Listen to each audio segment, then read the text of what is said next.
Hey guys, and welcome to the Family Fudge. I'm Jennifer, and today on What's Cookin' Wednesday, I have another easy family classic for you. Today I'm going to be making turkey and noodle casserole. This is a good hearty casserole that's easy to throw together and perfect for when the weather starts turning cool. So stay tuned and I will show you how to make it. Here's what you're going to need.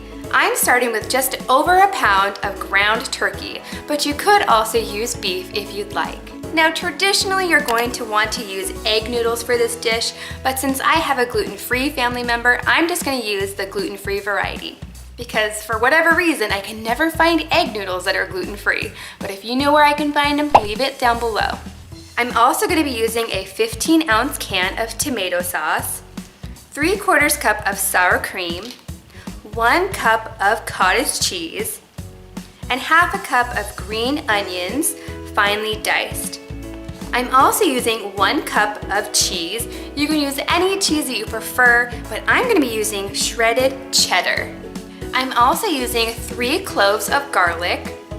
Oh yes, and I'm also going to be using some salt and pepper to taste. I'm going to start by preheating my oven to 350 degrees. Then I'm going to go ahead and cook my noodles till al dente. You definitely don't want to overcook these noodles because they're going to go in the oven as well.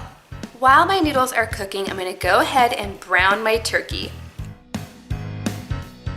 I'm going to add my fresh garlic that is crushed and some salt and pepper to taste, which is about 1 teaspoon of salt and 1/2 teaspoon of pepper. Now, if you're not using a lean meat, you may want to drain the excess oil. Next, I'm going to add my tomato sauce and let this simmer on low for about 5 minutes. In a separate bowl, I'm going to combine the sour cream, the cottage cheese, and my sliced green onions. And to this, I'm also going to add a couple of shakes of salt and pepper. Next, I'm going to add this mixture to my meat and mix well. When my noodles are done, I'm just going to go ahead and drain them and mix everything together. Next, I'm going to dump all of this into a baking pan. You need at least a 9 by 13 for all of this yummy goodness. Next, I'm going to sprinkle the top with the cheese. I'm going to put this in my preheated oven for about 20 to 25 minutes or until the cheese is brown and bubbly.